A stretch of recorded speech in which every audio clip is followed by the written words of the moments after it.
I feel like the sweet spot is this balance between structure. I mean, it's like auditioning or working on camera and understanding the structure of your single or your over the shoulder, how big you can be or whatever. Understanding that is like integral. And then it's kind of like we pretend we don't know the structure. Like to me, I find the kind of work that I'm the most interested in is this balance of being kind of trying to break the rules, but within a confinement, within a structure that they can still use and edit and light. And would you say that's true of you as an actor as well? Yes. Yeah. I mean, we don't always get to control. We don't. In fact, most of the time, we're not the director.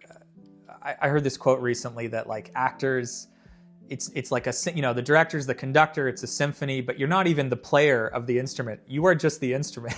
Right. Hey there, welcome back to the DNA podcast. I am your host, Douglas Nyback, in a different environment today because we are setting up a workshop and I needed to get this intro to my editor, otherwise she was going to be real mad at me, and this is what it's about. So this podcast is called DNA because it's where you learn what artists are made of. We talk to actors and artists who are like genuinely in the who are successful by every metric, but are still very much in the grind. And I think there's so many useful lessons here. So today we have a gentleman by the name of Jake Epstein, who is a former Degrassi kid who has worked so friggin' much. He's a Broadway star. He's a fascinating dude. I worked with him very recently on Doc, where I finally got to meet him in person, and then needed to talk to him on this pod. Jake is my spirit animal. He is kind of like so much of what I hope to become, and it was an absolute delight chatting with him. He's a wealth of knowledge, and he has taken a really unconventional path. He, quit his show when he was a teenager so that he could go to theater school and basically he's lived this life where he has really listened to his gut and pulled every creative thread and directed his career in those directions, and it's super cool to talk about. I will also say, this is episode 41 of this podcast. It's the first time we ever had any audio issues. For some reason, the lavs didn't work for the first 17 minutes of this podcast, which is fine because we have audio redundancies, but if you notice quality from the first 17 minutes to when the lavs kick in after through the rest of the podcast, that's why. It's kind of a miracle that this hasn't happened already, and that's that. So anyway, quick little shout out to our sponsors of the pod. Number one, Fancy Face Makeup, run by a woman by the name of Brittany Gray, who is a client and actor and is an incredible person. She spent 20 years building this skincare wellness brand specifically geared towards dancers and actors. Super, super useful. More about them later, as well as Othership, which is contrast therapy. What is contrast therapy? It's heckin' cold plunges and saunas, and I go every Friday. I'm probably going to go later today because I am stressed out, and they are going to make me feel not as stressed out. And more about them later in the pod as well. That's pretty much it. Let's get into it with Jake Epstein. He's super cool, and back to your regular environment next week. Like and subscribe. If you haven't already, follow us on socials. Let's friggin' podcast so hard. Cool. Goodbye. Hello.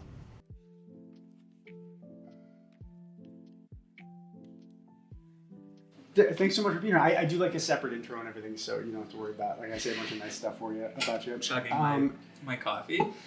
So I man. first met you on Doc. Yeah. Which is kind of crazy because I've known about you for a long time because you're freaking. You've been partnered to my friend Bree, so exactly. that's how. Yeah.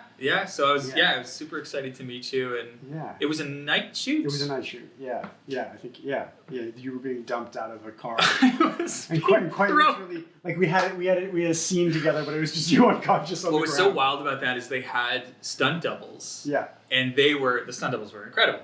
They were doing things that looked very painful. Yeah. So the whole night I kept just watching this poor guy be thrown out of a car. Yeah. And they're being like, that's what you're going to do, and kind of terrified for what it would be like for me. Sure enough, it just was cut to me on the ground. Just to me on the ground. And in the beginning too, at the beginning of that night, it was I'm like, oh, sick. He's going to be in so much pain. He's going to be screaming. We're going to get to have some moments, and they were just he's unconscious. And he's unconscious. God, man. He's unconscious. Yeah. Which is of course. But upon watching the rest of the episode, I was like, God damn, this guy's a good actor. Thank you. Wow. I mean, I don't think it's a surprise to you. You've done some stuff. No, thank you. It's really nice. It's really nice to hear. Yeah, and it's same to you. I saw the episode and I was like, Duck is great. That's Your nice. character's great. Thanks. Funny. Yeah, he's fun. Dry. Yeah. Yeah. Yeah, kind of a bad guy, but a good guy. Yeah. We like you, yes. even though we shouldn't. That's what that's the line I'm trying to walk. So I'm glad that's what's coming off, as opposed to just every time I'm on screen, it's just like one asshole. Right. But by the way, I've done a lot of podcasts. Yeah. I haven't been asked to physically show up to a podcast recording. Oh, really? Ever, and it's like, it's giving me the feeling of going to an audition back in the day. I was like, where do I park? I was like, is this the right? I'm calling, and you get a little nerd. You're kind of like, no one's coming. Like maybe I'm in the wrong place. And then you show up to like a room with white walls. Yeah. And it's. There's a guy I like it. What I'm trying to say is that looks like you. Yeah, that's right. We would for sure be going up for the same. If this is the situation, I'd be like, you're not making these choices. No, but it's nice. Like it's nice to get up and go somewhere sometimes, you know?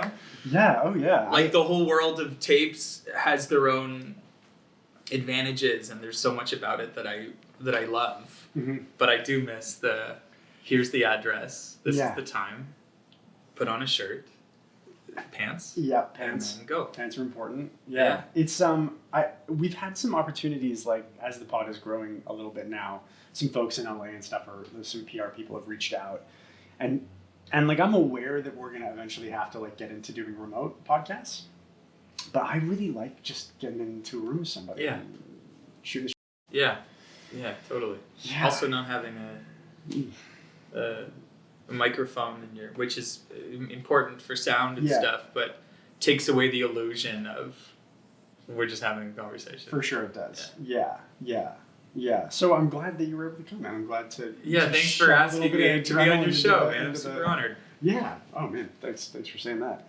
I think you're episode 41, which is wild because we're like doing it. It's crazy. So I upon working with you on Doc, I was like Bree was really excited that I was going to work with you, and she was like, "He's great," and I was just like, "Oh, I'll be the judge of that." And then I was like, "God damn!"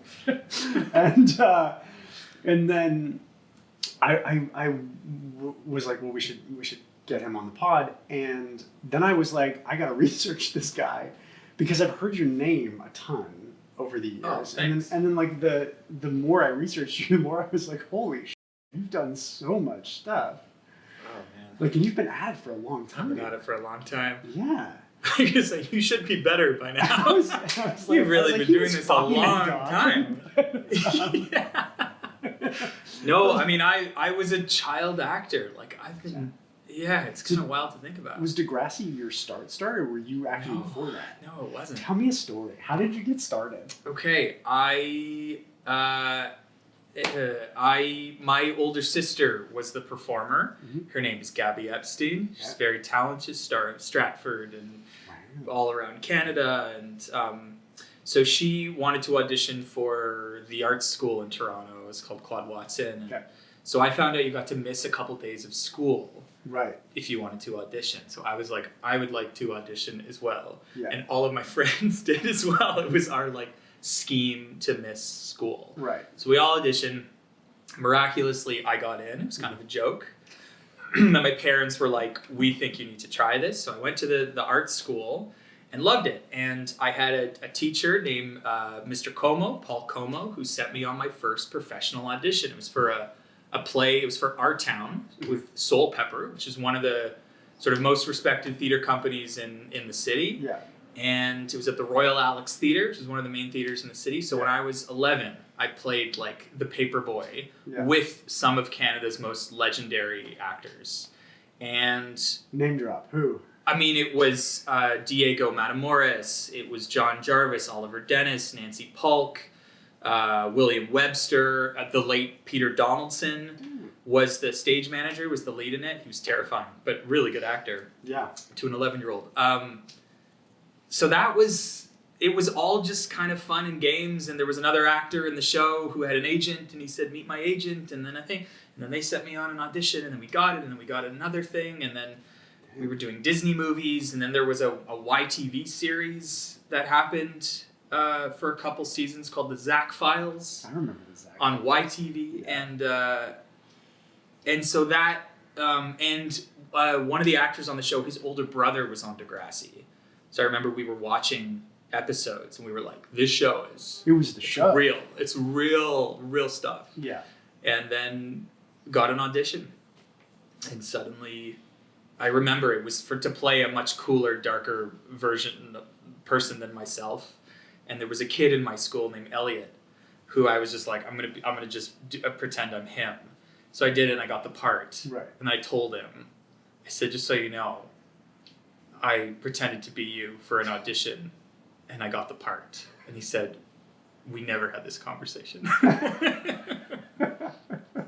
As I've just outed him right now. Yeah, sorry, dude. For the world. Sorry, Elliot. Sorry, Elliot. Yeah. He'll be okay. Yeah, it's been a while.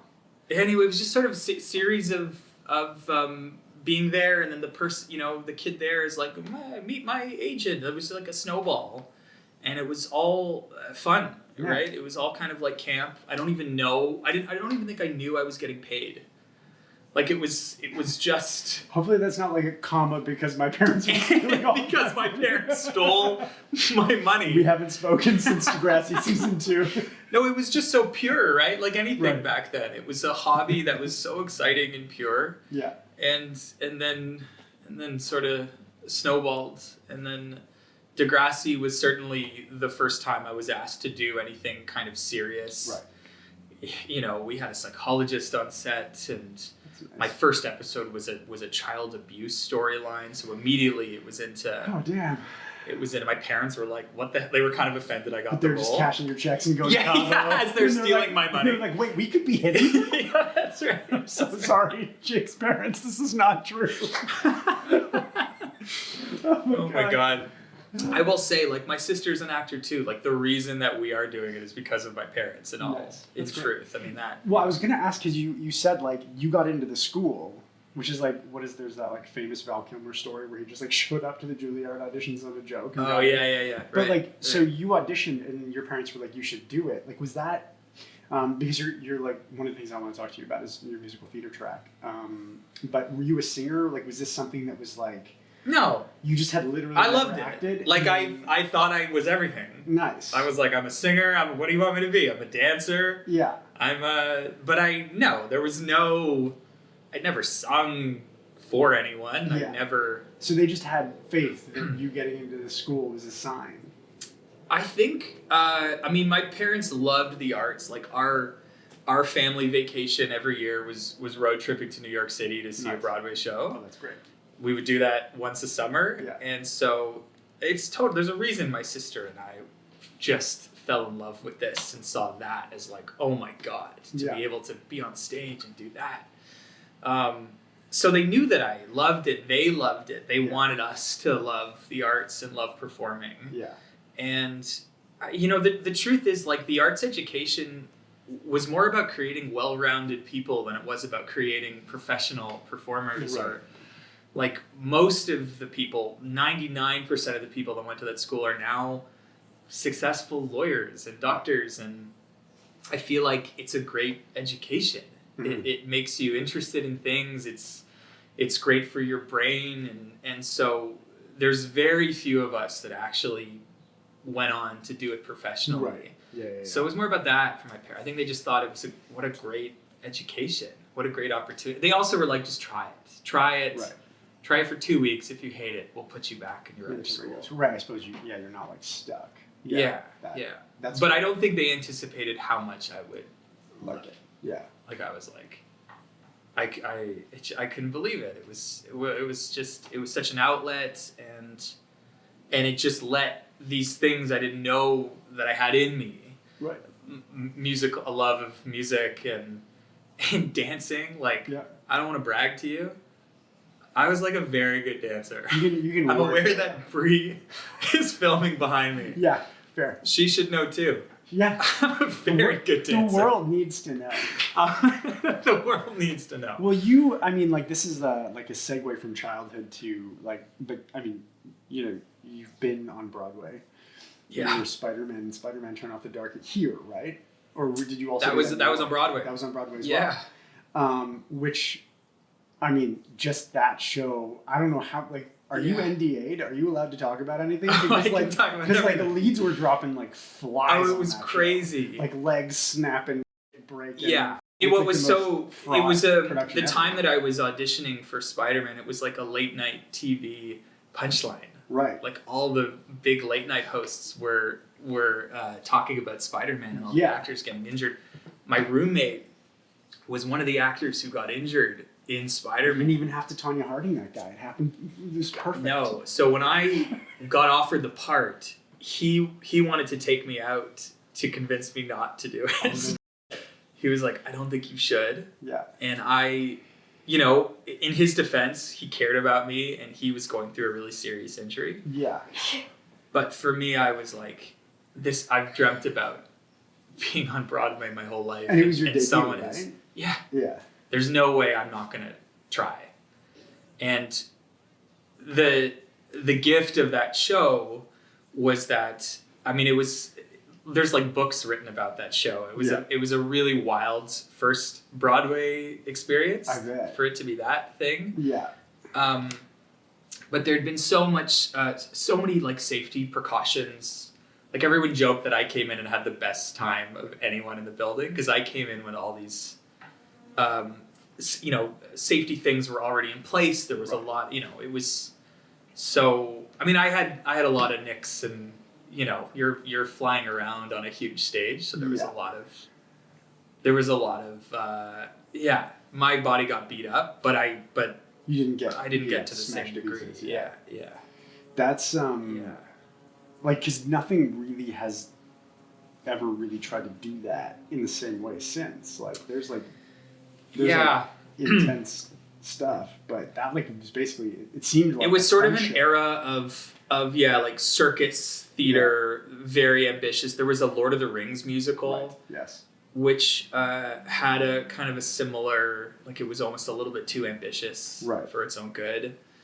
I mean, it was wild being part of that, and at the same time, not only was I playing Spider-Man on stage in the show, singing, I met U2, they wrote the music to the show. So much about it was so amazing and exciting. But it was a great part. I loved the character, and it was like embrace how awkward you possibly can be as a person and use that. Yeah, for sure. Because it's like so satisfying that the most awkward person becomes the guy, becomes the hero. Finding the humor in it, and the kids, like I'd go out, I'd walk to the stage door and kids were looking for my web shooters, right? Like it was a dream. That's so cool. Yeah. Man. What and to have that be your debut. And then you went on to do more, right? You did American Idiot.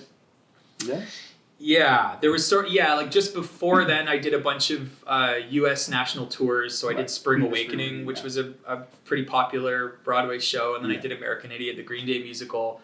I did Billy Elliot as like the angry older brother to Billy. And then moved to New York, and then it was Spider-Man. And then I left Spider-Man to do Beautiful, the Carole King musical. Right. That was the other big show I did. Very cool. Yeah. And are you still actively pursuing musical theater? Like, what's your Yeah. Because you have all these other you have a family, you have film and television, you have these talents on stage. I'm curious, where. I'm always fascinated by actors who are multi-dimensional because it's like some zero in on certain things to the exclusion of everything else. Others tend to follow the flow of opportunity. I'm curious what your how you navigate that. It can be a bit of I think of it like when you read a first draft of a script. Very often you're like, cool, embarrassment of riches, but y'all have to pick a lane. Yeah. Right? Yeah. So I'm curious, how do you navigate it? It was funny getting into the world of musical theater because even though I grew up loving musicals, it's not how I imagined my career would go. I was doing TV stuff, and then I left Degrassi. I quit Degrassi to go study theater at the National Theatre School of Canada. Cool. Which everyone thought I was insane. But to me, I felt like I'd been on the show for so long, and I was like, I feel I can't call myself an actor. I feel embarrassed. I can't even say it with a straight face. Right. Even though I'm on this show, and I was like, I want to go and study. I my parents really encouraged me. So I went and I studied, I studied theater, and, it's like anything in this industry. You get cast in one thing, and that can sometimes be the thing. So I got cast in Spring Awakening. Mm-hmm. A bit of it, they told me as an experiment because I had no formal singing training. Right. They said, we want to try hiring an actor who can sort of sing. We'll help you. Okay. We figured, I'd sung in rock bands, that kind of thing. Yeah. And to kind of approach it as an acting role. So that's what I did. But then that suddenly, it was like the musical theater guy. Yeah. And I kept, there's some saying about like, sometimes you can't control how the world sees you, especially in this industry. So I was kind of like, sure. We had some issues with audience, just so you know, and we are back now. So hopefully that's going to be okay. Talking about picking a lane, and you were in right. If you're lucky enough that the industry wants to see you in a certain way, I feel like you have to jump on that chance. Yeah. So I was seen as a musical theater guy. I pursued that. It took me all the way to New York. Yeah. To the most musical theater you could possibly musical theater. The Tony Awards, everything. It's so cool. And then I needed to just stop. Like I was like, it felt so far from my authentic artist self. And so I moved home. My partner, Vanessa, also, like we were long distance for a long time. And there were a bunch of film, TV opportunities. So I sort of like stopped the musical theater actively because I was also like, I think if I just keep doing this, this is what it's going to be for me. Right.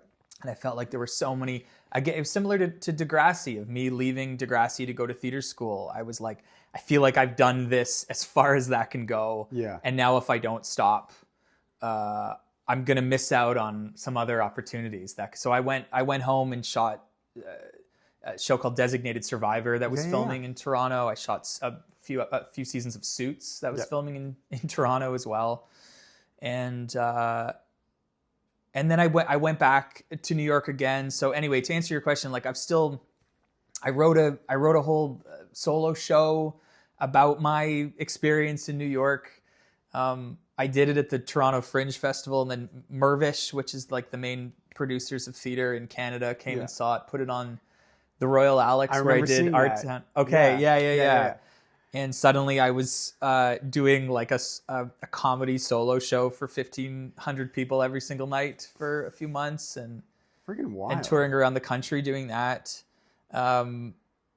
So yeah, like since then I've certainly continued doing it, but I was really like, if I don't actively try to go after what I want to do, which was stuff on camera, which was straight theater, then I'm always going to regret it. So I love singing and I love doing that, but I feel so blessed, and I cringe when anyone uses that word, but I really do, because I feel like I get to do so many different things. Yeah. And it keeps my job really exciting. And I think that's part of my personality, is that I want to switch it up, and I want to use everything that I can do. Right. So I'm interested in this, like the concept of being so good at many things, and also like kind of it sounds like being passionate towards all of them. Like it's interesting because like at one juncture of your life you kind of fell into film and television. The next juncture, or fell into theater, fell into film and television, and then you were like, I need to stop doing this because I need to go and be this. I need to go to MTS. I need to like learn like And then followed that path, and then you were like, I gotta stop doing this because I need to do this other thing. Yeah. So, is that just something that's like baked into the cake that is Jake Epstein? Is that something that you just like, you have that gut feeling and you're like, time to pivot? Or is there stress around those choices? Do you feel fear around, and the reason why I would ask is because the thing it brings up in me is, well, I'm having success in one avenue and I would be worried about failure in another. Is that something that you consider? It's a great question. I've never really thought about it. I'm just here to up your life. Just like, you said no gotcha questions. Do you not have neuroses? Would you like some? Yeah, that's right. Oh my God.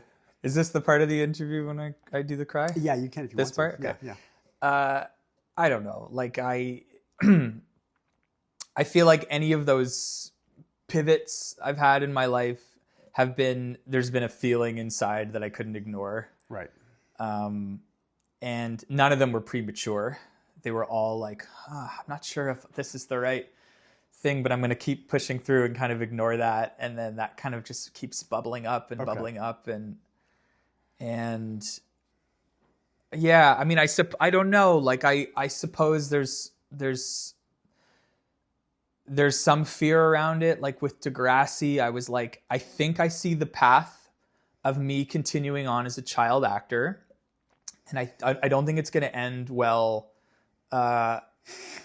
like career-wise or like emotionally. Like I knew a lot of some of my contemporaries who were a little older than me that kind of stuck to it and then either burnt out or the industry didn't take them seriously because they were child actors. Mm-hmm. I just saw it. I was like, I really know that if this continues, there's a dead end here. And simultaneously, I was so interested in studying acting. Like I just was so aware that there was so much I didn't know, and I was so aware of like my limitations and I come from a family an intellectual family that all went to school, and my mom is a writer. My dad was a lawyer. Like I wanted to go to school. Like I just, so that decision just felt right. And similarly to New York, it just hit a point when I was like, I see it just was a feeling. And, you know, I really feel like, whatever that inner compass is, you know, if it's true, like if it's not led by just ambition, if it's led by, I feel like if there's part of your artist is in there, I feel like when you when you make a big decision like that and can sleep really well at night right afterward, like there were so many signs that it was like, this is, and it almost didn't even feel like a decision I was making. It felt like the decision that needed to be made. So that's you know, that's kind of how it's all happened. All right, y'all, I want to take a hot sec to talk about Fancy Face and Brittany Gray. Brittany Gray is an actor who has been at this for a really long time. She was actually like a client of mine years and years and years ago, like when I first started coaching. And she went and she built this whole thing. She created this this makeup brand. She does custom consultations. The products she has created are incredible. She's local Toronto. Supporting her was an absolute no-brainer because the product is amazing. She is amazing. What she's building is amazing. And we're going to be doing future collaborations with her where we're going to be giving away like makeup looks. Like essentially you go to her and she'll build your ideal self-tape look, all sorts of cool stuff. So that's all in the future. She's really cool. She's also given us an amazing 20% off of all of her products and services using the code DNA Pod. Links are in the description down below. I highly recommend you chat with Brittany and her team and dive into her world because, man, it's cool. She's cool. And now we're going to get back to the show. Yeah. So sorry, you and your wife are developing a show. Yes. So that's a new thing that sort of has started organically because of our life, because we have a son and our hours and what. So that's this new thing, and I don't know where that's going to lead, but there's that feels like this shift of learning how to write for TV, and that's a new thing I'm really curious about right now. Have you written before? Obviously, you wrote a one-man show. Yeah, I've written a few solo shows that I've gotten to do, and a play that was done professionally in the city, and then just for fun, like for funsies. There's been lots of sketches and stuff like that, but never formally like, how does a comedy work? There's there's a teaser, there's 3 acts, there's a thing that ends it, there's you know what I mean, what kind of comedy, like it's just drawing into question the kind of things I like my own taste. And so yeah, like anything in this industry, anyone, I mean, it's like you doing this podcast, I'm sure just happened. Well, let me ask you the question. How did this podcast come to be? I realized that I as a coach, I know so many people in like ways that are like really, really intimate, not like in that way, but like in like, oh, I know that this is what you do when you lie, or I know exactly what it looks like when you're self-censoring. I know so many things about people in like a real minutia way. Right. Like I'm looking for ways thought processes manifest that is not optimal as they like start to go away from their instincts. Right. And then I was like, but I don't actually know anything about these people. Like, not really. I don't get to sit down and talk to them. Yeah. It's just like they come into the studio and we problem solve for an hour and we get to know each other really well in that one specific capacity. Yeah. So I was like, I want to get to know some of these people better. Yeah. And then that was how it started. And cool. And I started to just be able to have conversations with these people whom I admire and work with.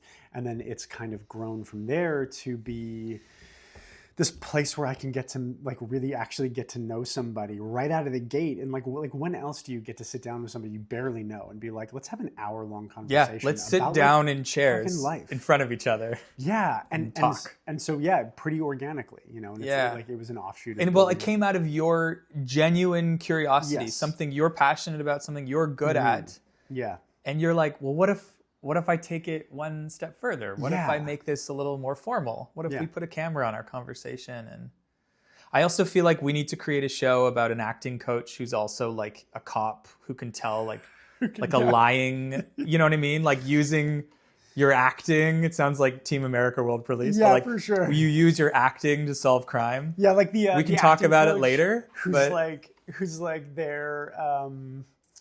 Like helping the undercover people, like, all right, what you got to do. He's lying. Yeah. They're like, no, he's not. There's no way. He's the local trusted that. And you're like, his eye did the thing that when I was acting. And you use your... Exactly. And then you use your skills. But I actually work for the mob and I just suss out the cops. But you're actually... It's like Leonardo you're DiCaprio actually gets shot acting 5 seconds something. Oh my God. The Departed. It's just like using your acting. Let's not give away this idea. Like maybe, you know what I mean? Fox, if you're watching this. If you're watching. Yeah, if you're watching this, I think this is $1 billion idea. This is great. Yeah, it's just like yeah. It's like reverse The Mentalist. It's like if The Mentalist worked for the cops and reverse worked for the criminals. Mentalist. That's the pitch. It's like the pitch is it's The Sopranos meets The Mentalist, except for he uses his powers for evil. It's great. It's not the worst idea. It's not at all. It's not at all. Yeah. Yeah. Look at us. It's got to start Jake and I. Oh my God. We're going to do it. Yeah. Yeah. It's great. We'll be brothers. Yeah. For sure. You'll be the crime lord. I'll be the acting coach. Perfect. It's perfect. I just wanted to dance and now I'm using my powers for evil. Yeah. That's the tagline. That's right. Oh, so good. So how was your process of learning the structure of sitcom? Because like, I mean, I should say like I am in the process right now. Like this is early days. Yeah. But it just felt like there is a shift that is happening in my life right now. And part of it is because of being a dad and a father and my limited energy. Sure. And also just thinking maybe more long term with all this and also, again, just a genuine curiosity. But that being said, I'm really curious about the structure of shows that I love. Why is it that certain... I was meeting with a friend of mine who was Stephanie Morgenstern, who was one of the creators of Flashpoint. It was a show that was on TV years ago.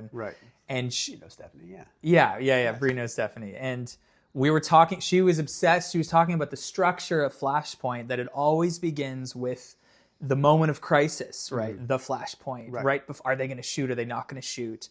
And then it stops and it reverses and goes back. And she describes it as a cue, because then you go back and we learn the backstory of the person. We also catch up with all the cops, all that stuff. Right. And then there's some twist. Then we find out the ending at the end. Yeah.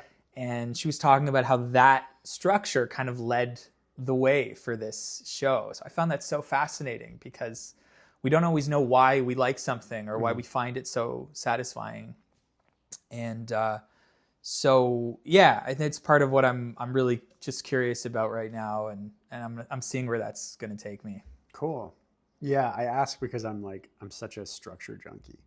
Like there's like our industry is so structured. Yeah. And it's like even the things where people are like, oh, they really messed with the structure. And I'm like, no, they just like, that's just Oscar bait structure. That's just a different structure. That is its own structure. But it's like you think you're messing with this. We're messing with the structure. Exactly. Structure. Yeah. And every writer starts out like, but I'm not going to write to the structure. And then it's just like, well, all of your scripts are going to be bad until you do. Yeah.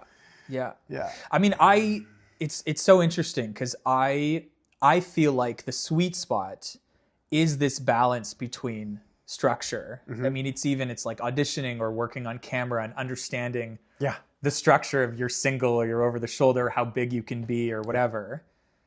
Understanding that is like integral. And then it's kind of like we pretend we don't know the structure. Like to me, I find the kind of work that I'm the most interested in is this balance of being kind of trying to break the rules, but within a confinement, within a structure that they can still use and edit and light. And would you say that's true of you as an actor as well? Yes. Yeah. I mean, we don't always get to control. We don't. In fact, most of the time, we're not the director. I heard this quote recently that like actors, it's like the director's the conductor, it's a symphony, but you're not even the player of the instrument. You are just the instrument. Right. Yeah. So I think understanding that is really important. But when I am lucky enough to be part of a process, or there's a director I'm working with who kind of sees people and can kind of see, it's like in the episode of Doc. Yeah. It's kind of a wild character dealing with a lot of mental illness. And I kind of was like, I'm going to go off script and we're going to do this. And the director, who's fantastic, sort of incorporated that, So that was such a brilliant example of it was the TV structure. It was all within the thing, but there was this room for that special sauce. Yeah. Yeah. It's, I find Doc is really great. For allowing a bit of that. Like there's room around the edges. Like I feel like on that show, the ceiling's a bit higher than you think it is and the floor is a bit lower than you think it is. Yeah. So you get to just be like, oh, let me bounce. Yeah. Just and part of it is there's a budget. Yeah. So there's time. Yeah. Bless its cotton socks. I mean, and that's what money can buy you. It can buy you time to make the really cool creative choice. Yeah. Do you find like as an actor, do you find you swing as your default? Like because it's interesting that you say like there's time, there's money, so you can really make the creative choice. But you also strike me as the kind of actor who like probably doesn't play it safe generally. Like I could be wrong, but you don't seem like old safety eps over here. I think it depends on the project. Yeah, it depends on the role. Like usually, if I love to talk to a director before getting on set. Yeah. Sometimes it doesn't happen because there's no time. Yeah. Or the director's so busy or whatever.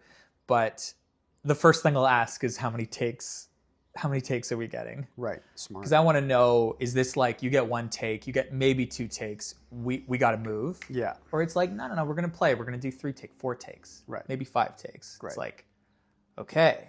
That to me is a lot of information about what I can bring to the table and how I kind of approach a day on set. Yeah. Yeah. Yeah. And then the other thing is I'll say, and again, like it depends on the project. For something like Doc, where I'm a guest star, and I'm not going to come in and say this to a director, but maybe if I'm doing, I don't know, if I'm doing a movie where I know I'm going to be spending more time on set or something, I love to set up just a chain of communication with the director. I'll say, I love to pitch ideas. You don't need to use any of them. Right. But I love to know that I can. Like that ignites my creative soul, just to be like, I want to know that I can pitch you an idea and you can say no, and I am great to move on. But knowing that you have that ability to pitch something, gives me a lot of empowerment over the character and the story, and it probably helps me bring my A game, because I'm like, oh, I'm part of the process, and I really get excited by that. Is that something that you've always had? Because I think that, like, actually speaking to that is something that's really, really smart. Like, I think a lot of actors get to set, especially early on in their careers, and they're just like, I don't want to fuck up and I don't want to rock the boat. And what it does is it creates this, like I deal with this a lot with, like, I've dealt with it myself, and I've dealt with it with a lot of clients, where they start to like view, they don't consider their own creative input as part of what is valuable in like the on-set experience. It's kind of like they get afraid to, it's not a direct comparison, but a lot of actors are afraid to reach out to their agents as if their agents are paid by them. Right. And it's like, oh, you've lost the plot by way of where value sits. So this is interesting to me. Is this something that you had early on, like where you were just like, you know, on Degrassi or like YTV? Being I like... was so unaware of how TV works. Okay. So Degrassi and everything before it was raw. There was a level of, there was no rules to me of what was possible or what wasn't. And a lot of being on Degrassi was directors saying, can you stop moving? Can you, do you have to? And I was like, I was just kind of doing my thing. Right. And it, I mean, again, I said that it depends on the project. Like the role, the character I was playing, he was bipolar, and the character, there was that kind of manic energy was probably helpful for that character in that specific project. Right. But I felt like I started taking class. I started understanding the value of stillness, the value of simplicity, the value of really collaborating with a director. The fact that it is, you know, I mean, what's the saying? It's on TV is a writer's medium. Yeah. Film is a director's medium. Theater is an actor's medium. Yeah. And if I want to work on a camera, on film, I have to really be like, director, what's the story you need? I want to serve you and your vision. And similarly, I feel like it's the writers. I'm like, I want to serve what you have in mind for the character. And so it's a what am I saying? It's a collaboration, I think. I mean, I do really appreciate the value of structure, that it's a skill you can get really good at. And I know a lot of amazing actors who are incredibly disciplined and structured and have had great careers doing that. It's maybe part of the DNA. Like I feel like that a little bit of chaos is something that has to happen whether I want it to or not. Like I can't pretend like I'm someone I'm not. It's just a part of your instrument, right? Like, it is. Yeah. It is. But I really appreciate like you talking about really understanding ways of lying or not lying, or what you're giving away, or what you're doing when you may not be aware of it. All that stuff is, you know, there's a reason you work all the time. There's a reason for that. Like I feel like it's a skill set, you know? Yeah, I think like I'm always fascinated, because I think the older I've gotten, I feel like you and I are probably of similar ages. The more I've started to realize, like, understanding the structure is important, because then I understand how much, like, creativity I can just pour into something. Yeah. It's like if you know what the box is, you can bounce around it. If you don't know what the box is, you're worried about where the edges are. Yeah. And I think I'm always at my best when I can try to saturate everything with as much character as possible. Like that I can like be like, well, if I can have this opinion, then I might as well have the opinion that's closer to the edge of the box, you know, whatever the structure is, whatever this is supposed to be. And sometimes, like on a show like Doc, I'll watch my episodes back and stuff will get in there and I'll be like, definitely moving my face more than the other guys on this show. But do you ever find too, like you can't control what take they're gonna use? No. So the take that you were totally rock star and still wasn't the take that the gods lined up for them to use for whatever reason. The camera was maybe, or the thing, and and it's also you moving your face is I don't know. That's probably my guy, right? It's the guy. Like I might want to be the other guy. Doesn't want to move his face, but he does sometimes. Yeah, that's maybe the guy. I don't know. And this goes back to that shit's out of your control, right? Because it's like I can give them the more still take, and they don't have to use it, and then it's just like, and then I have to be happy with this is where they felt this is the performance that they felt fit the story for what my guy needed to be in those moments. And it's a bit. I find it humbling, and I find that I'm constantly trying not to fall into the trap of like mitigating that. I'm like, no, I have to follow the creative thread, even if I feel like I look doofy later. If 100%. But I feel like if you went into it going, I'm gonna just whatever. The fact that you're going in saying, I'm gonna try not to move my face, and then maybe you do, or something strikes you, or that's what it's got to be. Yeah, we're also. It's not robot. Like we're not. You know, I feel like at the heart of it, people want to see real life. People move their face. Yeah, and I'm not Botox to the gills yet. one day, just be like 65. Should we right after this? Yeah. Let's go. Yeah. Of all the things that you do, which one's lighting you up the most right now? I mean, I feel like everything lights me up in a similar way. I love the stuff on camera that's happening right now that I've been lucky enough to do. Like what? Shout it out. I just shot Brilliant Minds. Nice. I shot Anna Pigeon. I got to do Doc. I got this amazing opportunity. One of my teachers from the art school, a different acting teacher than the one I talked to you about earlier. His wife growing up, his wife is a Paralympic blind rowing champion, and there's an amazing book written about her. Her name is Victoria Nolan. Cool. And he said someone bought the rights to the book about my wife, and I don't know what's going to happen. All I know is I want you to play me in the movie. So I'm like, sure. Like, that's great. If it happens, like, I didn't really believe it would all come together. And I said, sure. And then a month later, I get this call from casting. The movie's happening. And then a couple weeks later, I'm on set playing my teacher. Dude, that never happens. Unbelievable. So that experience of that full circle moment just lit me up so much. Because it felt like, remembering my past, remembering this teacher who I loved, getting to be a part of his story, his family's story. It's such an inspiring story. Had you been in touch with him like over the years? Yeah, okay. We'd been in touch. So that's supposed to come out this year. Cool. I'm doing my solo show again next year.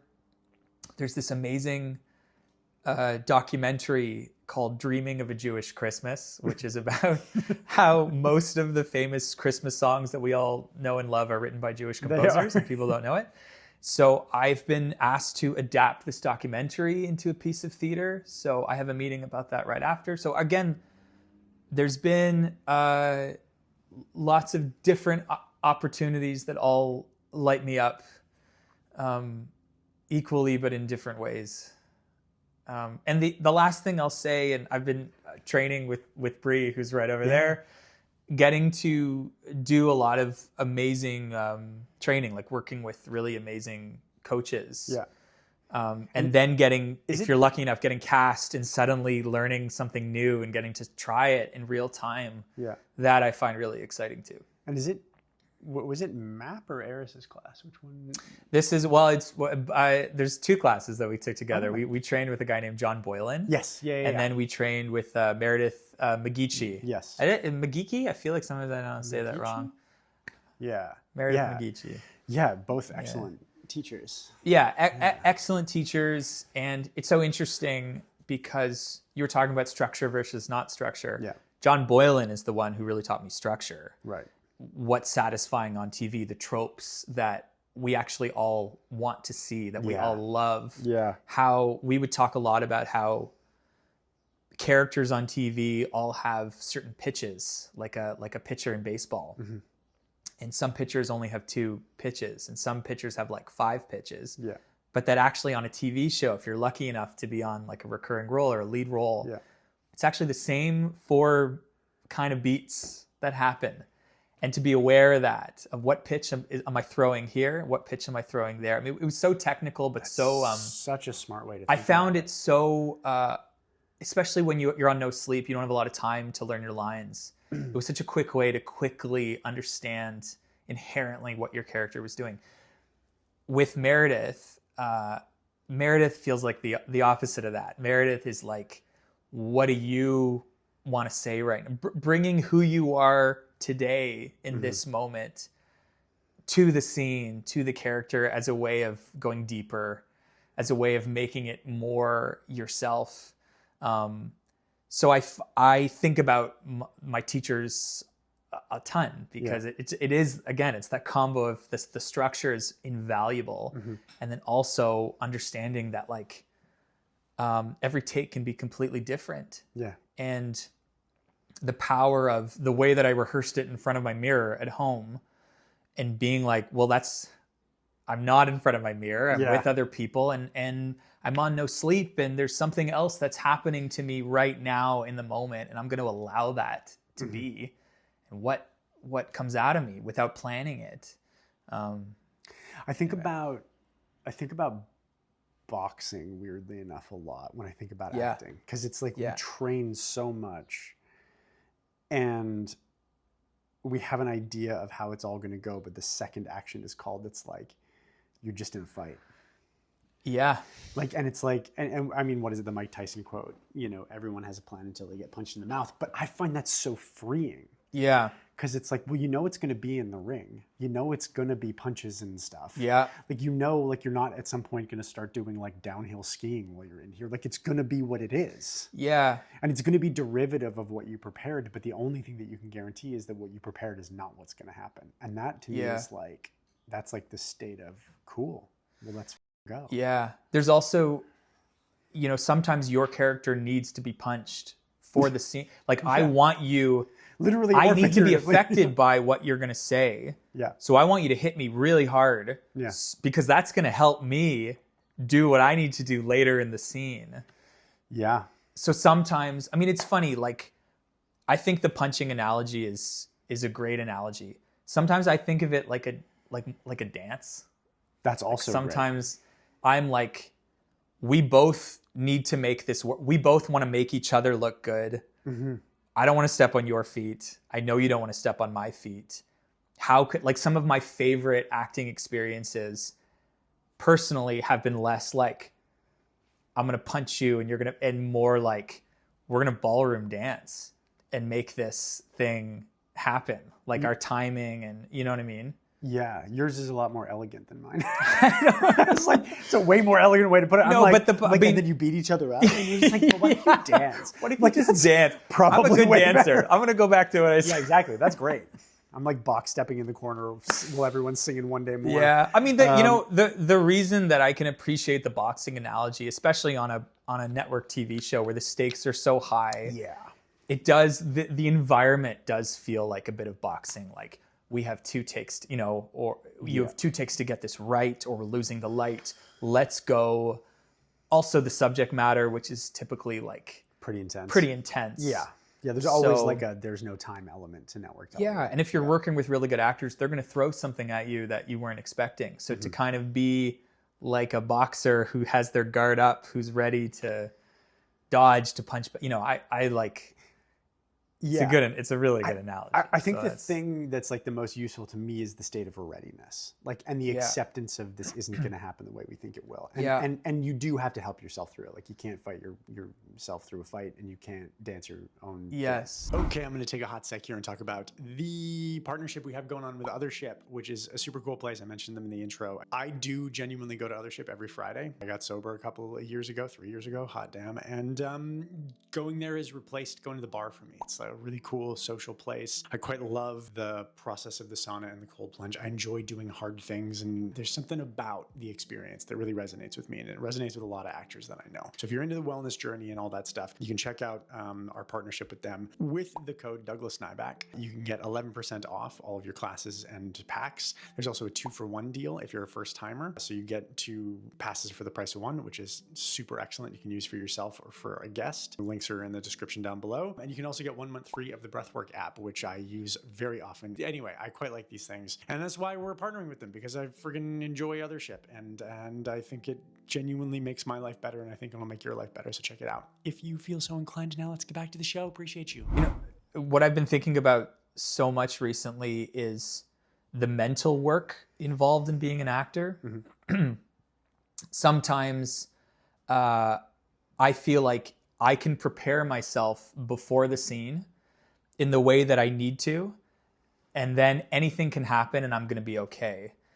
And without that mental prep, like I would sometimes show up on set without kind of being mentally ready, being like, well, I'll figure it out as I go. I'll find it on the day. I'll whatever. And I can get punched, right? Like I can, and I'm just thinking more and more about like an athlete's prep, right? What an athlete needs to do before the game starts. You need to stretch. There's maybe a mental aspect. LeBron James reads chapters of a book before playoff games, famously. Would read like Harry Potter. Right. Because it put him in a nice state. Whatever it is for you. And then, I don't know if you find this, but sometimes like the cool down after, especially if it's an intense scene, the value of like, that was kind of, that was intense. That was kind of real. What do I need to do to be okay so I can sleep at night, to tell my body that that wasn't actually real? You did great. That was I wanted you to pretend. I wanted you to get punched. I wanted that. Yeah.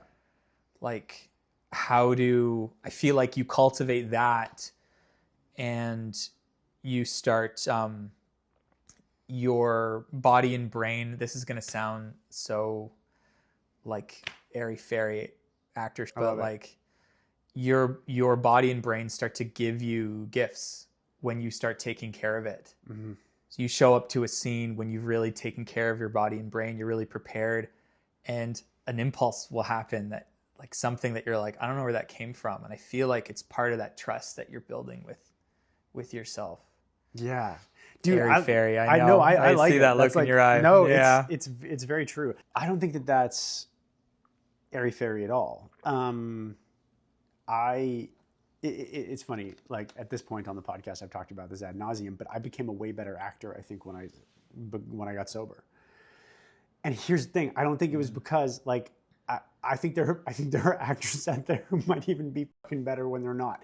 Like, I'm not saying that that's going to be the catch-all, but what for me it was I was like, I'm going to start taking myself seriously, because I'm like, I want these things out of my career. I want this stuff. And I'm like, and every morning I'm waking up being like, well, tonight I'm not going to drink. And then I would. And I wasn't getting faced, but I was drinking every day. Yeah. And it was the contract that I started to honor with my body and self, which was that, hey, I actually want the most out of myself. So I'm going to stop filling you with straight ethanol and calling it gasoline. You know? And I think that there's real power in the choices. So however, well, like what you were talking about, because contract with yourself is a beautiful image. Like, that, your instrument, you're being asked to do hard things embarrassing things that are painful. Yeah. And that, like you just said so eloquently, when you make that kind of contract with yourself, I feel like it, you just have your own back a little bit. Yes. That little just feeling like I can go further and I'm going to be okay. Mm-hmm.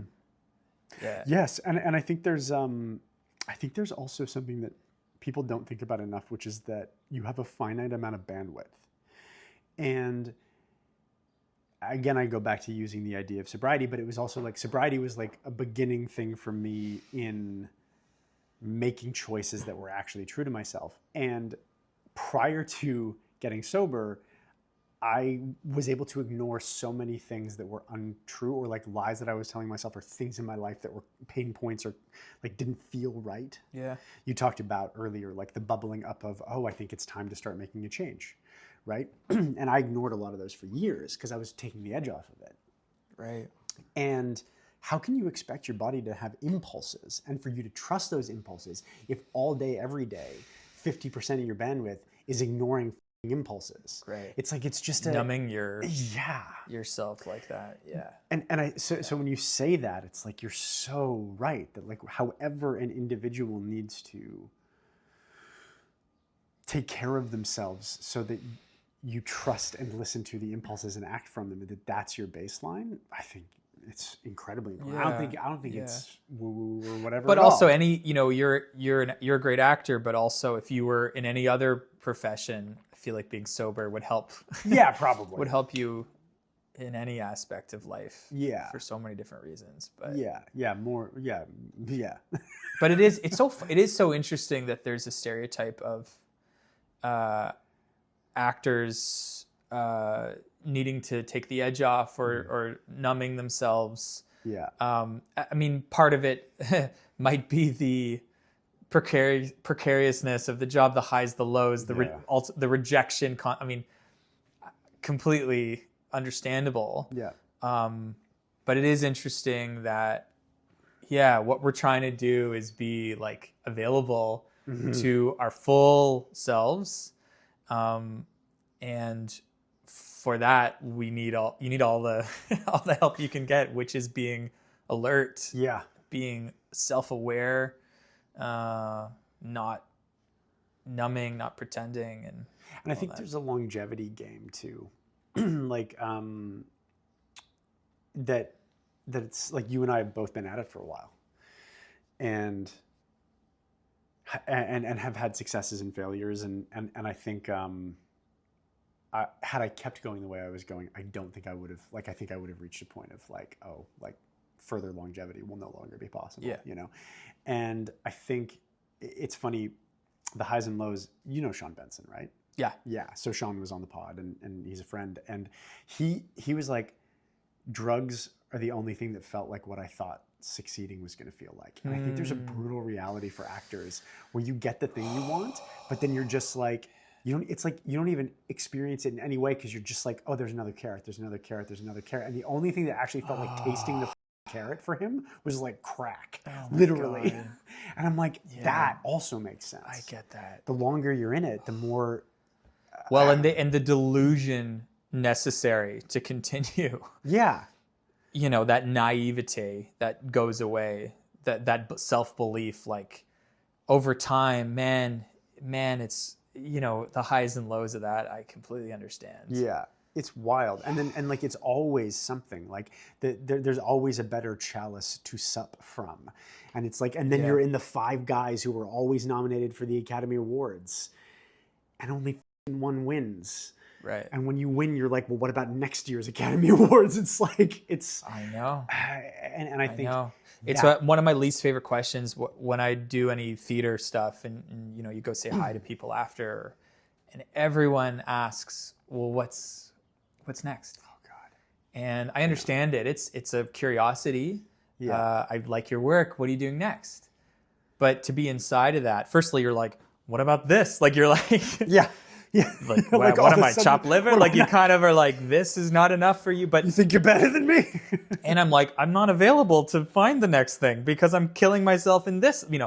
But what's next, that anxiety of... And for me personally, I'm in this new phase of my life with a son, with another on the way, of suddenly this art business that I've been doing, this passion, is also supporting my family. Oh God. So there's this added thing of, and my wife is an actor too, Vanessa Smythe, and we joke about it. We have to joke about it. We'll be like, we need this gig for our family. Like, we kind of, the pressure that can build up is insane. It's a little crazy. Yeah. And we've been so lucky to be making a living, to continue to make a living, but it's hard, man. It's really hard. It's a brutal thing. Like I remember when I was a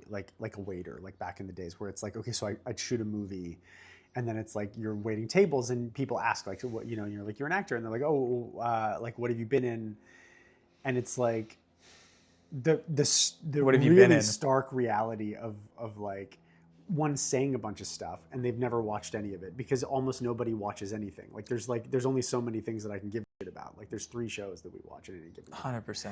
So it's like I'm in stuff that I thought was really cool, like or I don't know if watched. this happened for you, but even if you're lucky enough to have been doing it a long time and you think you have some success, something is, you know, there's a reason you're still doing it. Yeah. And people are like, can you tell, or people might recognize you and say, oh, you're on TV. What have you been in? Yeah. Like, and you'll start listing the things. And they're like, no, and they're kind of like, no, not that, not that. This is actually my fear. My fear is they're going to go, no, we went to high school together, you jerk. Like me assuming, oh, you've seen me on television or something. But that, that's to me is a nightmare. What am I going to name my resume? Do you want me to do a scene for you? Yes, like, I guess I still have my Shakespeare monologue if you'd like it. Like, but what's weird to me is that it's like it's nobody's fault, but it's like it's a it comes from a place of genuine curiosity. Yeah, and I don't know if there's any other profession on the planet where you're like,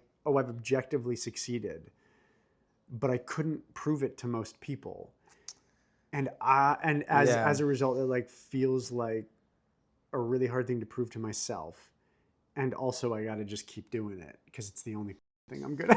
I know. I feel like that too. Like I'm so far down this rabbit hole. Dude. I don't really have other options at this point. Neither do I. I mean, like God help me, I'm so bad at everything else. I mean, I feel like, I don't know, like I really love it. Yeah. I really love it. Me too. And getting the email that says you booked the thing, having a great day on set. Yeah. It feeds me so much in such a pure, genuine way. Like I just get so fired up by it. Mm-hmm. That feeling of working with a great director. Yeah. On something that I actually care about. Yeah. Of collaboration, of, you know, like there's so many things that do feel like they're within your, not control, because none of this is within our own control, but like there's so many parts of it that I love so much. Yeah. That I just try and focus on those, because there's so much about it that's so hard, man. Like it's just, and so affected by the state of the world, and as you get older and your hair starts going gray, the parts, you know, I'm in this phase right now of reading for dad roles. Yeah, of course you are. Yeah. And I mean, I am a father, but like a father of like a teenager, because on television, dad is in his 30s. You know what I mean? Exactly. Yeah. But that it's just like reshifting how you're seen and what you look like. Yep. And there's so many parts of it that give me so much anxiety, but I'm really learning to appreciate more and more the parts that I genuinely love. Yeah. And I cling to them so hard, because you need those things. Yeah. You know? It's so interesting too, the idea of like what you look like, right? Like, I don't know, it's a weird time to be a dude, because it's like the like looks maxing on the dude side of things is like jacked up. Like Yeah. everybody's yoked, everybody's Yes. on test, everybody's Yeah. like sub 10 body fat. It's like you're either that or you're Seth Rogen and just you chose weed for your entire life. But if you're not, Right. it's like Right. like everything is Joe Rogan derivative. Like live the max lifestyle, and it's weird. But also like I stopped drinking, lost 35 pounds, and started booking a lot more. Like it's like it actually it's a weird thing, and has become a big part of like how I consider like what I am in the industry. Like, not as a measure of value, but there's a lot of narratives around aesthetic right now that are like, it's like can be a political hot button issue. And it's all, and the number one thing that gets me, I was talking to somebody about this the other day and they were like, but in the UK, like everybody looks, you know, like, and I'm like, cool. Yeah. You don't live there though. Like people on TV look the way they look in television in North America. Yeah, I know. And there's an aesthetic standard, and it's like it's interesting how it's just like you can either choose to ignore that or you can be like, all right, I'm just gonna baseline it. I'm gonna try to take care of myself, eat some vegetables, you know? Yeah. I don't know where I'm going with that. I know. I think it's smart. I think it's smart. Well, I think you're foolish to not be aware of it. It's part of, you know, whatever the industry, also part of like the world, part of like trends of the world, and I know. And if you want to be part of, you know, telling whatever stories that are relevant today, it's like, these are the kinds of, this is the kind of thing. And nobody's watching like the lunar module going around the dark side of the moon, being like they only allowed people who were good at math onto that flight. It's like, yeah, they fucking shoulda. There's barriers at entry to everything. Holy shit, a janitor has to mop. Like, you know Bill Burr? Yeah. You sound like Bill Burr there in a great way. Just totally. 100%. You know, it's like, I find it fascinating. And it's a beautiful, like I should say, like there is an idealist who lives in me that looks at our industry and is like, well, it shouldn't have to be this way.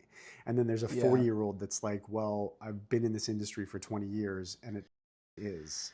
Yeah. And you can either engage with the world as it is, or you can engage with the ideal, but the ideal doesn't really get your roles. Not really. Yeah. I mean, I'm in this phase right now with my son where I have a limited amount of time to do things every day. Get him on testosterone right away. That kid needs to be, get him in the gym. My point How old being, is he? Bench I want him, that's right. That's right. Come on, Miles. Why don't you have a beard yet? This is bad advice. This is why I'm not a parent. Oh my God. He is a toddler. No, my point being, like, it's funny because I've thought about the sort of trend of getting jacked. Sure. And I don't even have, but the point I'm making is I don't even have the option of trying. I don't have the time right now. Right, yeah, no, yeah. I literally was taught, like my wife and I were both like, how do parents stay really fit? How do you stay like really fit if you're trying to, you don't. Like you don't. Like no. So I am, or it's money buys time. Maybe.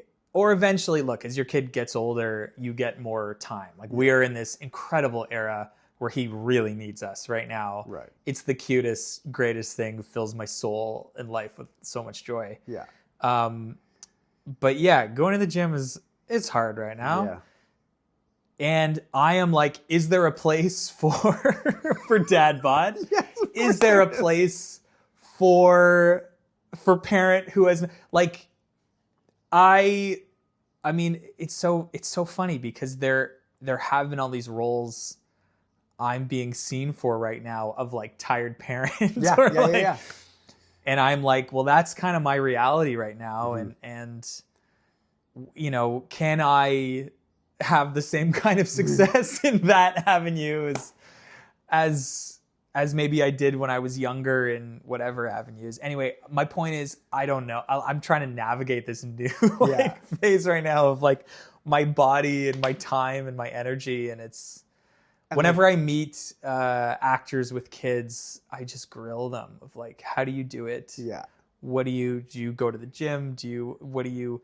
How much time? How do you babysitter? Are we parents helping out? How much? Like there's a very specific era I'm in right now of trying to figure that out. And it's equally like the greatest era I've ever gone through. Yeah.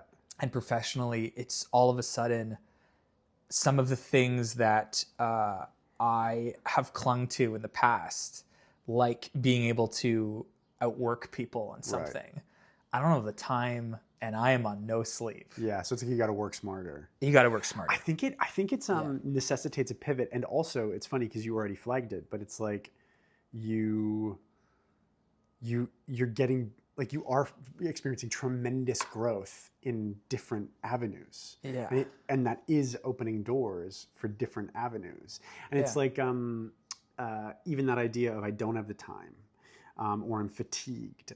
Like I rock climb, and one of the things like there's something called an auto belay. I don't know if you've ever done it. You like go up and then it like catches you and it lowers you. And, cool. And so you can rock climb alone. So when I was coaching, like I worked with a coach, and she was like, all right, so after you climb for 2 hours doing bouldering and strength work, you're going to do this, and you're going to just go up and down this climb for 15 straight minutes. And I was like, oh no, I'm not. But what happens is midway through the climb, like you're on minute 7 and your hands just don't work anymore. So the rest of your body has to key in a different way to keep you on the wall, because you can't like rely on certain things. Right. So I think, that's so interesting. I think there's a real wisdom in choosing what you're going to be bad at and paying attention to what compensates, because that is like a whole new You must become such an amazing climber from that. It certainly you're made like, a big difference. I'm not just relying on one thing. Yeah, it became about like tension on the wall, like so I can find it in other places, you know, and it's and so weaknesses managing your strengths. Energy and yeah. And so I think it's a really interesting thing, like the era that you're in, and like, you know, we've talked about aesthetic, we've talked about gym, we've talked about all this stuff, but it all boiled down to like it stemmed from take care of yourself, know yourself, and I think like you're in a phase where there's like a whole new, like all these new parts of yourself that are having to develop to engage the work at the level that you're engaging it at. I think that's so cool. It is. I mean, it is a hidden gift, similar to you learning how to rock climb in a different way. And then when you all of a sudden, I'm sure, go back when you do have your full energy and full, you're like, exactly, you have these tools you didn't know you had before. It's also like all the acting stuff, so much of it to me is about life experience that you're drawing on and your imagination, remembering so many things. And there's so much life I'm getting to experience right now with my kid. Yeah. And so when I am, you know, asked to audition for a dad or something, I have this well of experience and knowledge and you know, I feel like the love that I feel for him is also like there's an emotional depth and well I don't even know I knew was there before. Yeah. So, you know, I can talk for hours about how I'm on no sleep and I have no time and all the things that blah blah blah blah blah. There's another version of this, which is I'm in this era of like receiving all of these incredible experiences and gifts and like levels of support and love and all of that I'm sure is going into my work and what I do without even me realizing it. For sure it is. It's pretty cool. It's like you're adding keys to the piano, you know, and that's a hell of a thing. Yeah. It's like just, I mean, I was trying to think of like some other, adding keys to the piano. I mean, it's just like, it's another dimension of life right now. Yeah. It really is. Yeah. It's fun.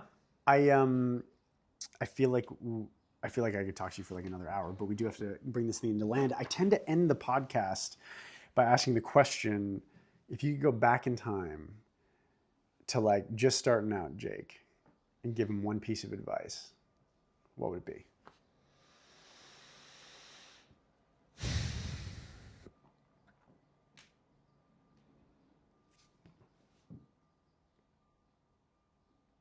I don't know if I would say anything. I think that's perfectly valid. Don't feel like you have to. Yeah, like I mean, if there's anything If there's anything, I would just say, I don't even know how to answer this question. It's a great question.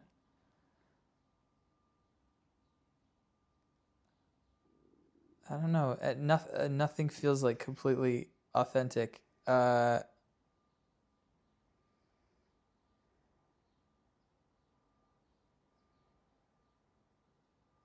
I think I would just say to little Jake, whatever that scary impulse thing that you're gonna get, that's gonna bubble up, that's gonna make you do things that people think is crazy, quitting a TV show to go to theater school. And I won't go into details because I don't want to butterfly effect the whole thing. Sure. You know? Yeah. I would just say to like that, whatever that compass is, that's like the greatest gift you have. So it's going to cause you some sleepless nights, but like, it's okay. Trust that thing. It's like, that's like the best thing you have. Yeah. Great advice. And true. That's instinct. It's impulse. It's instinct. It's impulse. Yeah. Yeah, it's a good question. Well, have you answered it to your guests too? I like from time to time I have. Right now, like my main one is you have value even when you're not achieving. Like, cause young Doug felt like that's a great one. Young Doug, like up to and including mid-20s to early 30s, was like, right. Not only am like it's not even like I'm a piece of shit if I'm not achieving. It's I don't matter. Like I am inconsequential to myself and others unless I am working or achieving something or helping them in some way. And that led to a lot of real internal challenges for me and external challenges. Like, because you don't like I didn't think about how I was affecting others, let alone how I was affecting myself. And it led to just brutal self-narratives, all sorts of stuff, and led to a lot of achievement. So it's like the double-edged sword, right? We can't pick how the things that drive us. But I do think we can, once they outlive their usefulness, make some changes. You know? Yeah. You know, and for me, I would just like, you know, if you could learn that lesson like a few years before you did, things might be a little bit easier for you in your 30s. Did you ever find though? I know we got to end. Yeah. Your struggles, those things. It's all I got. It's kind of like the gift. It's you overcoming something. Yeah. It's the beauty of hindsight, because you can make a counter argument that's like, but if you didn't have that, then what else would there have been? Yeah. But I don't know, maybe it would have just made me less interesting. But I don't know, like that. Like for me, it would just be like, a lot of stuff would maybe have been a little bit less painful. Yeah. Which is, I don't know. I don't know if that's like the right thing or not. I feel, it's funny. The reason I hesitated so much on an answer is it's the same thing. I was like, well, it maybe would make it less painful, but like the whatever, all those growing pains is so much a part of who I am. I'm grateful for it because of how you come out of it. I know. Maybe the advice then would just be like, listen, on October 28th, 2004, there's going to be a lottery, and these are the numbers that would be good. You know, that would be good. Yeah. I thought you were going to say like on, I don't know the date today, on April whatever, there's going to be an idea about a cop show with an actor. Yeah. Just let it be. Let it ruminate and say yes Douglas to it. Nyback, evil acting coach to the mob. And I'm your drug lord brother. Yeah, my drug lord brother. Yes, exactly. Yes, your last name is going to have to be slightly Escobar, Jewish so drug lord brother. Yeah, very exactly. believable. Yes, that's perfect. With a dad bod. Yeah, Murder Inc. Man, we can do that for sure. We can. Absolutely, man. I appreciate you very much, dude. Thanks you too, man. This was a great chat. I feel like we just got started, but we do have to wrap up. all the best with everything that you're doing and all of the creative stuff that you're building. Like, listen, I was a fan before this, and this was a real treat. So thanks, man. Appreciate that. Look at us. Look at us doing it. Look at us. We're doing it. Okay, here we are at the end of all things. I just wanted to say a quick thank you so much for all the support. Thank you for being here at the end of the episode. Thanks again to Jake. And thank you for dealing with our audio issues early on in the episode. I know that's not ideal, but listen, again, I count ourselves incredibly lucky that hasn't happened yet. So lessons learned. Thank you so much. If you're new here, please consider following us if you found this to be particularly valuable wherever you are, whether it's Spotify, Apple, YouTube, all that stuff. It goes a really long way. Rating us 5 stars, dropping us a like, comment, all that kind of stuff. Share it with your friends. Follow us on socials at Nyback Act across everything. The podcast is growing and it means the world. If you really want to support us, you can check out our Patreon and also check out our all those wonderful sponsors that we had there. Thank you so much for being here. And in the meantime, just go be people. Live your lives.